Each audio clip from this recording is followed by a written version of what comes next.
Bonjour à tous chers abonnés, ravi de vous retrouver. Alors, les vidéos de la semaine. Une petite vidéo sur les retraites. Vous savez, les fameuses retraites qui sont versées au bled et on n'arrive pas à retrouver les bénéficiaires. Certains, une bonne majorité, sont introuvables ou sont morts. Voilà, je vous laisserai déguster. Ensuite, un petit duo. J'ai vu une vidéo dans le programme scolaire. Il semblerait que parfois il y a des choses... théorie du genre à 5 ans. Vous savez, vous êtes un petit garçon, mais après vous pouvez changer, etc. etc. Franchement, faut peut-être attendre un peu pour leur expliquer. Et puis donc, j'ai partagé aussi une autre vidéo. Quelqu'un, alors, c'est un peu compliqué. Il semblerait qu'on ait dénudé un petit garçon et une petite fille pour montrer aux autres petits-enfants quelles étaient les parties génitales et comment ça se passait. Et ça, c'était dans des petites classes aussi, je crois que c'était en primaire. Voilà, parfois, vous demandez ce qui se passe en France. Bon. Après, j'ai fait une très bonne vidéo sur la pauvreté, sur les étudiants qui ont du mal à se nourrir. Un Français sur 5 vit à découvert. Beaucoup de Français ne peuvent pas prendre 3 repas. Ou font très attention pour que leurs enfants ne risquent rien, enfin ne manquent de rien plutôt. Vous voyez, bon, des tas de choses comme ça, et on voit que cette pauvreté s'accroît de plus en plus après 6 ans de macronisme. Et puis, vous écouterez attentivement cette dernière vidéo sur l'Europe. L'Europe qui se veut une espèce de supranation, qui donc fait en sorte que il n'y a plus de patrie. Uniformiser toute l'Europe, sans sentiment national, sans origine, sans identité. Écoutez bien, vous verrez et vous me direz ce que vous en pensez. Je pense que cette dernière partie est très réussie. Enfin bon, bref, je vous laisse apprécier ce condensé d'une semaine et puis on se dit à très bientôt. J'attends vos commentaires. Merci en tous les cas pour votre suivi. Au revoir. L'Agirc Arrco avait enquêté sur les 600 000 retraités pensionnés donc en France, mais qui vivent en Algérie. Donc c'est quand même 1 milliard de prestations par an. Alors là, vous allez voir, c'est dingue. C'est l'Agirc Arrco, donc c'est la complémentaire retraite. Sur 1000 allocataires de l'échantillon algérien, 179 allocataires ont été fiabilisés, c'est-à-dire reconnus, oui, ils existent vraiment. 691 n'ont pas été retrouvés, sur 1000, et 130 allocataires décédés. Voilà. Alors, il a fallu qu'on aille vérifier pour découvrir ça. C'est-à-dire qu'en fait, vous n'avez que 18% qui méritaient bien leur pension. Voilà. Donc là, je dis, il faudrait au moins généraliser l'échange d'informations automatiques d'état civil. On le fait bien avec les paradis fiscaux, l'échange automatique d'informations fiscales. Faisons au moins ça. First things first, I'ma say all the words inside my head. I'm fired up and tired of the way that things have been. Oh, the way that things have been. Oh.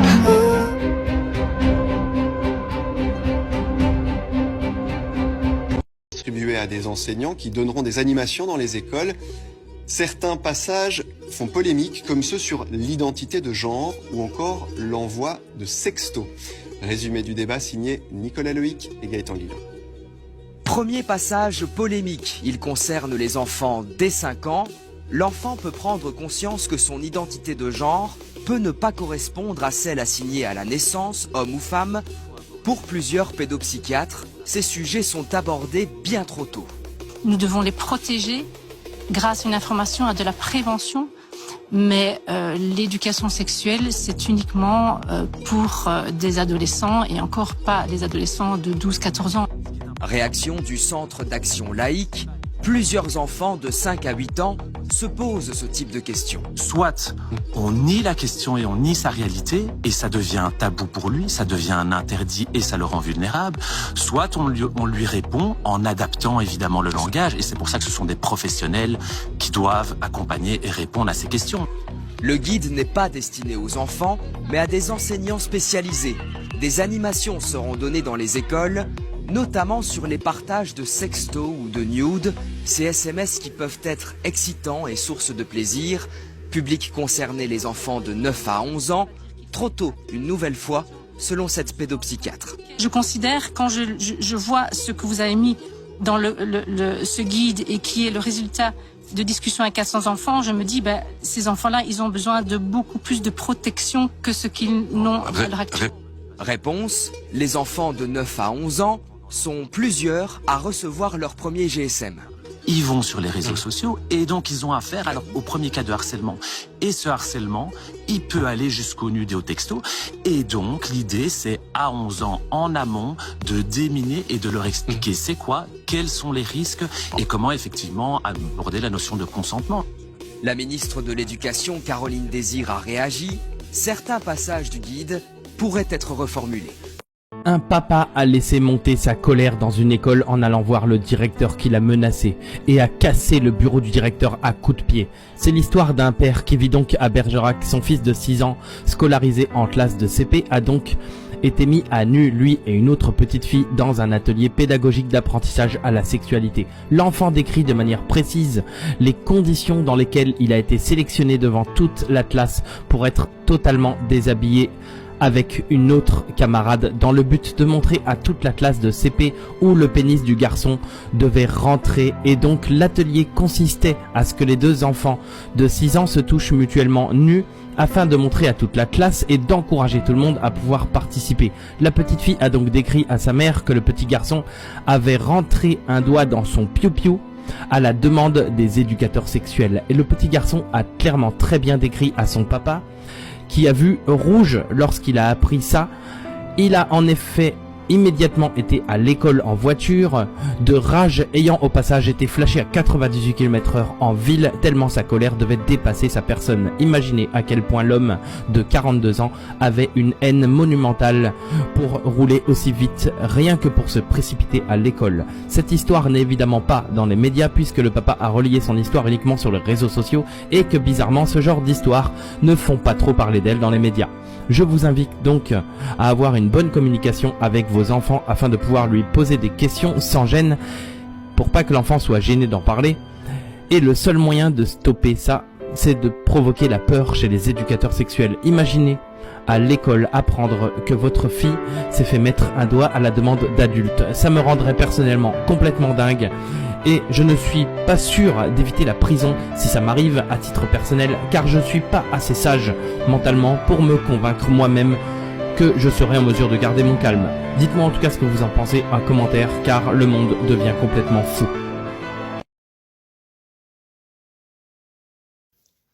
Bonjour à tous, bonjour TikTok. En France, les gens ont faim, oui. Se nourrir coûte 25% plus cher qu'en janvier 2022. La consommation alimentaire chute de 17%. Les gens se dirigent vers des marques de distributeurs les plus low cost possibles. Les restos du cœur sont submergés et refusent 150 000 personnes. Par contre, les groupes du CAC 40 récoltent 80 milliards de bénéfices. Bref, voilà. Alors je reviens déjà à presque un an. Le journal Les Échos nous disait le 5 octobre 2022, précarité étudiante, 56% des étudiants avouent ne pas manger à leur faim. Le même journal, Les Échos, le 17 mai 2023, nous disait, conséquence malheureusement attendue de la forte inflation, il y avait un rapport du Centre de recherche pour l'étude et l'observation de la consommation, ça s'appelle le CREDOC, 16% des Français disent ne pas manger à leur faim. Vous vous rendez compte ? Plus près de nous, le Parisien, le 6 septembre, nous disait « La situation économique des Français ne cesse de se dégrader ». C'est le constat que dresse le Secours populaire dans son dernier baromètre de la pauvreté et de la précarité. Plus d'un Français sur 2 déclare ne pas arriver à mettre de l'argent de côté, tandis que près d'1 sur 5 vit à découvert. Budget extrêmement serré qui entraîne de nombreuses privations. À commencer par le secteur des soins, où près d'un Français sur 2 indique s'être retrouvé dans l'incapacité absolue ou partielle de payer certains actes médicaux. Ces difficultés pour assurer les dépenses courantes sont également des répercussions sur l'alimentation quotidienne des foyers. On en parle. 43% des personnes interrogées se disent dans l'impossibilité de consommer tous les jours des fruits et des légumes. 35% des Français indiquent même ne plus faire 3 repas par jour. Et 36% disent se priver pour que leurs enfants mangent à leur faim. Le 4 septembre, je lisais Restos du Cœur, l'association vacille dans une France qui a de plus en plus faim ils ne peuvent plus répondre à la demande qui a explosé et doivent réduire le nombre de bénéficiaires. Rendez-vous compte. Du secours catholique au Resto du Cœur, en passant par tout ce que la France peut compter d'organismes de bienfaisance, on appelle à l'aide et à la générosité du peuple, du petit peuple. Tous se disent débordés par l'affluence. Dans le baromètre Ipsos, le Secours populaire écrit près d'un Français sur 5, 18%, vit à découvert. Il dit aussi, nous sommes dans une situation où la question de la faim réintervient dans la vie quotidienne de millions de familles sur notre territoire. C'est ce que nous disait la secrétaire générale donc, du Secours populaire.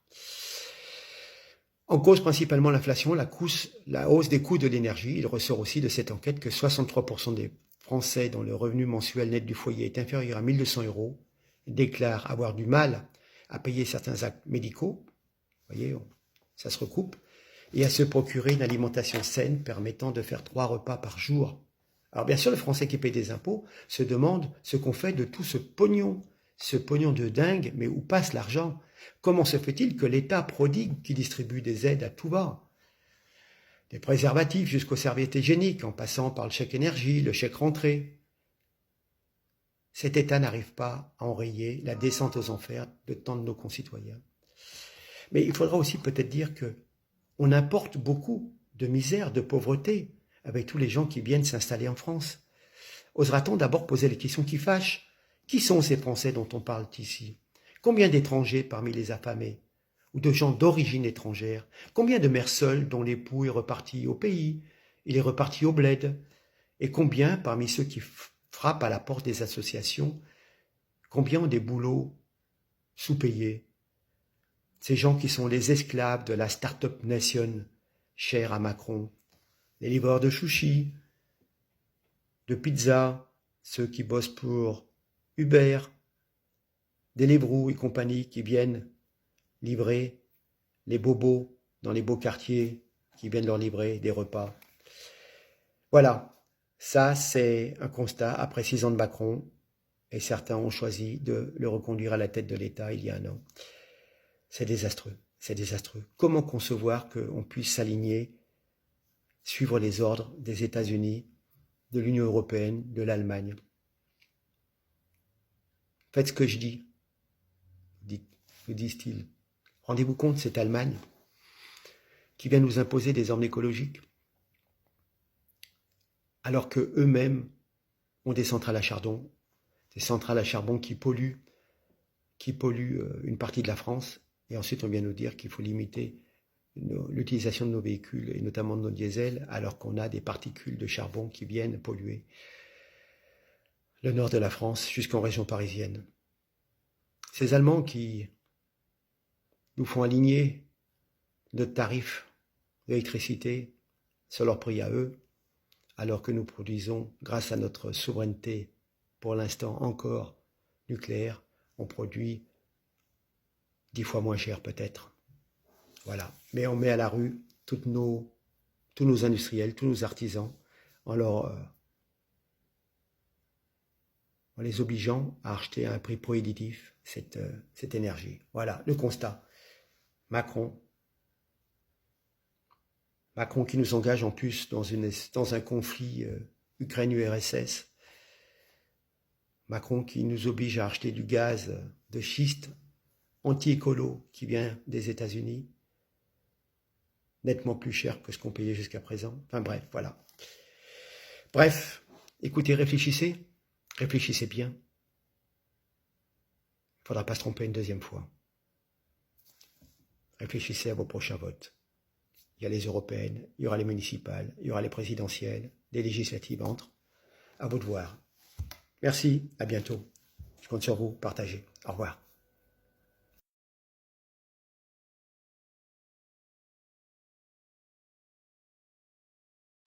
Bonjour à tous, bonjour TikTok. On va parler des élections européennes, le 9 juin 2024. Rappelez-vous, les précédentes, c'était juin 2019.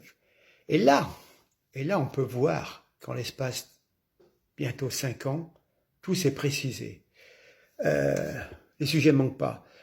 La submersion migratoire programmée, la folle augmentation de l'énergie avec les tarifs imposés par cette Union européenne, la mise en place de la censure sur le numérique, cette fausse écologie qui pénalise nos entreprises et nos commerçants et nos artisans, et puis cette volonté encore d'élargir encore et encore l'Union européenne.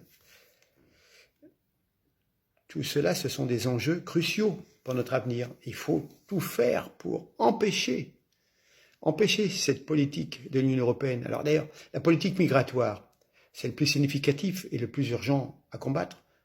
Déjà, vous voyez bien toutes les conséquences qui se font ressentir depuis des années et les perspectives dramatiques pour nos pays. Insécurité, islamisme, appauvrissement du marché du travail, concurrence salariale déloyale, Turquie, Roumanie, Croatie, disparition de nos identités nationales, de nos traditions, de nos cultures. C'est pas du racisme, mais c'est simplement de vouloir un petit peu garder ce qui fait notre identité de Français, de Bretons, de Corses, d'Alsaciens, voilà. Alors pour la première fois dans l'histoire européenne, une entité politique organise délibérément l'invasion de son territoire, de cet espace, avec la complicité de certaines des nations qui la composent. Tout cela parce qu'inféodé à l'idéologie mondialiste. Rappelez-vous ce funeste pacte sur la migration et l'asile. On vous disait non, il n'y a rien à craindre, c'est un papier qu'on signe comme ça. Mais bien sûr, on ne parlera jamais assez de ce pacte qui est passé. Hein, c'est le dossier principal de cette fin de mandat.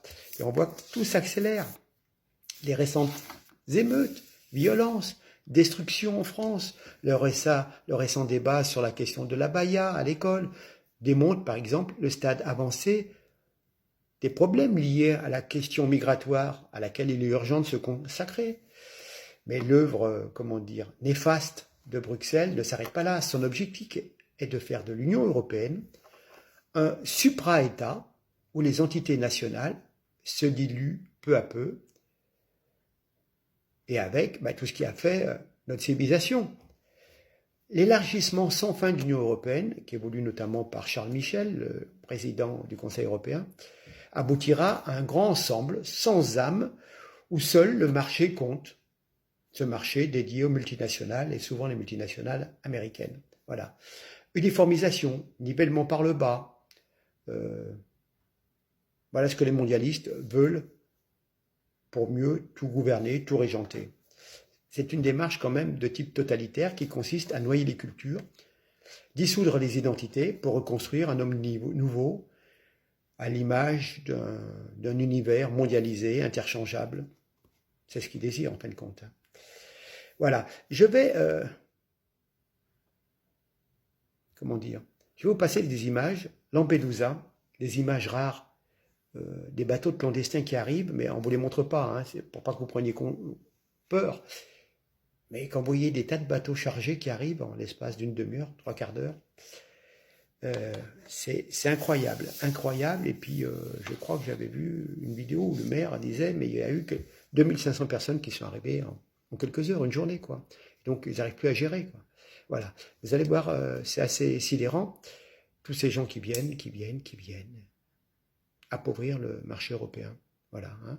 Et au détriment aussi, je le dis pour parfois les personnes qui m'écrivent, qui m'interpellent, au détriment des citoyens issus de l'immigration régulière, qui sont là depuis 20, 30, 40 ans.